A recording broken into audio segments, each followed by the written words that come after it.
تو بتائیں نا آ کے کہ فلاں شخص جو ہے وہ فورسز کا ہمارا زخمی ہے، وہ جاں بحق ہو گیا، وہ شہید ہو گیا ہے. تو یا جب فائرنگ ہو رہی تھی رینجرز کی طرف سے تو جوابی فائر ہم صحافی وہاں فوٹیجز تھے، ہم صحافی بعض اوقات وہ ایک سر جنگ کا سماں تھا. میں آپ کو بتاؤں، میں کل جب ڈی چوک میں پہنچا ہوں تو مجھے تو بہت ساری چیزیں پروسیس ابھی تک پروسیس نہیں ہو رہی، ابھی تک ہضم نہیں ہو رہی. مطلب ہم ان چند لوگوں میں سے تھے جو شاید یہ سمجھتے تھے کہ نہیں یار یہ ریاست اس نہج پر نہیں جائے گی، اپنے لوگوں کے اوپر گولیاں نہیں چلائی جائیں گی. اور ہم یہ بھی سمجھتے تھے کہ یہ جو پالیسی ہے یہ کوئی بہت بڑے جو اوپر کے 4 سے 5 عہدیدار ہیں ان کی پالیسی ہے، جو نیچے ہیں وہ تو پاکستانی ہیں. لیکن کل گولیاں ان 4 بڑے عہدیداروں نے نہیں چلائی، ایک عام سپاہی نے چلائی ہے. اور جنہوں نے اس کنٹینر سے اس جو نماز پڑھ رہا تھا اس کو نیچے پھینکا وہ نیچے پھینکا. نوجوان تھے. ہاں جی، مطلب آپ نے اس کو، وہ دہشت گرد ہے، وہ جو مرضی آپ اس کو کہہ دیں، آپ نے اس کو پکڑ لینا ہے، آپ کے پاس اختیار ہے، آپ اس کو گرفتار کریں. آپ اس کو اگر وہ دہشت گرد ہے اس کو پیش کریں، یا چلے نہ پیش کریں یار، آپ اس کو ماریں پیٹیں. آپ نے اس کو مار ہی دیا یار، پھینک دیا نیچے، غیر انسانی کام کیا. اس کی وجہ ہے نا ڈر خوف کسی کا نہیں ہے. ہم بات کر رہے ہیں، اللہ کا بھی ڈر نہیں ہے یار. نہیں ہوتا نا سر جب آپ زمینی خدا بن جاتے ہیں نا تو پھر آپ اپنی رٹ بحال کرنے کے لیے کسی حد تک جاتے ہیں. میرا اس میں ایک سادہ سا موقف یہ ہے کہ وہ جو جنہیں شر پسند کہا جاتا تھا، وہ نہتے، وہ پرامن، وہ امن پسند، وہ آئین پسند، وہ محب وطن شہری، انہوں نے تو آگے سے کوئی ری ایکشن نہیں دیا. وہ واپس چلے گئے اپنی جان بچا کے. کئی ہمارے پاس مثالیں ہیں کہ جب فورسز کے لوگ ان کے ہاتھ چڑھتے تھے تو انہی میں سے کارکن اٹھتے تھے، انہیں ریسکیو کرتے تھے. فوٹیجز موجود ہیں. وہ لوگوں کو، آپ کی فورسز کو ریسکیو کرتے رہے اور آپ براہ راست پانی پلاتے رہے، آپ براہ راست گولیاں چلاتے رہے. تو پھر ہیومنلی پاسبل کیسے تھا کہ آپ ہر طرف سے گھیر کے ایک تو سٹریٹ فائر بھی کریں اور آپ ہوائی فائر بھی کریں. تو یہ ایک بڑا انفارچونیٹ ہے، ریاست کے منہ کو خون لگ چکا ہے. مجھے اب صرف ڈر اور خوف اس بات کا ہے. میں تھوڑا سا وقت لوں گا. مطلب میں ابھی تک وہ چیزیں یار پروسیس نہیں کر پا رہا کہ میں ڈی چوک جاتا ہوں، میرے سامنے ابھی وہاں پہنچتا ہوں، یہ دن دہاڑے ابھی وہ ریڈ زون نہیں گھسے. چند لوگ ہیں جو ڈی چوک میں صرف اس لیے آپ کے اوپر پتھراؤ کر رہے ہیں کیونکہ آپ اسٹریٹ فائر اور آپ شیل پھینک رہے ہیں، ربڑ کی بلٹس مار رہے ہیں. وہ ریڈ زون میں نہیں جانا چاہتے لوگ. میں جیسے ہی پہنچا اچانک سے ایک سنائپر فائر کی نا ایک مخصوص آواز ہوتی ہے، صرف ایک بلٹ فائر ہوتی ہے اس سے. وہ ایک شخص کے کندھے اور سینے کے درمیان لگی گولی، وہ میرے سامنے گرا. اب ہم صحافت میں نئے ہیں، میرے لیے پہلا ایکسپیرینس تھا. میں نے وہ ویڈیو نہیں بنائی، مجھے اس وقت سمجھ نہیں آئی کیا ہو رہا ہے. ایسا کبھی پہلے ہوا نہیں ہوا. اچھا، اس کے بعد اس شخص کو ہسپتال لے جایا گیا. پھر ہم نے دیکھا کہ ہر 2 لمحے کے بعد کبھی ہوائی فائرنگ کی آواز آ رہی ہے اور کبھی اسٹریٹ فائر. ایک لمحے ایسا ہوا کہ ہم سے 2 فٹ دور موجود ایک شخص جو اپنے بائک پہ بیٹھا ہے، جو صرف دیکھ رہا ہے کہ آگے کیا ہو رہا ہے، وہ مظاہروں میں شامل ہونے والا احتجاجی بھی نہیں ہے. ایک فائر آتا ہے اور اس کے جو موٹر بائک کے فرنٹ سکرین جو ہیڈ لائٹ ہوتی ہے اس میں آ کے لگتا ہے. وہ فوٹیج میرے پاس موجود ہے، وہ جو آگے اس بلٹ کا جو حصہ ہے وہ وہیں موجود ہے. اچھا، تو یہ صورتحال، بڑی والی بلٹ. تو یہ صورتحال. اور پھر وہ کسی مخصوص جگہ سے بیٹھ کے باقاعدہ نشانہ لگا کر وہ فائر کیے جا رہے تھے. یہ ہم نے دیکھا، ہم نے پی ٹی آئی کے لوگوں کو تو نہیں دیکھا.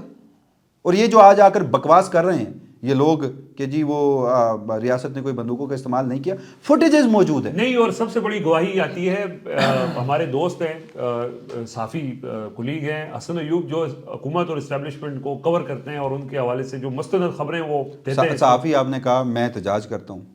اچھا، ایک صحافی نما کہہ دینا. میں جو بات کر رہا ہوں امپورٹنٹ، جب یہ آپریشن شروع ہوتا ہے وہ لکھتے ہیں کہ آپریشن شروع کر دیا گیا ہے اور رینجرز نے وہاں پہ جو آپریشن شروع کیا ہے اس کے نتیجے میں 100 سے زائد گاڑیاں تباہ ہو گئی ہیں اور اتنے ہی لوگوں کے سر کھول دیے ہیں. یہ جو سر کھولنے کا یہ جو آپریشن تھا اس کی تصدیق وہاں پہ کی گئی کہ 100 سے زائد لوگوں کے سر کھول دیے.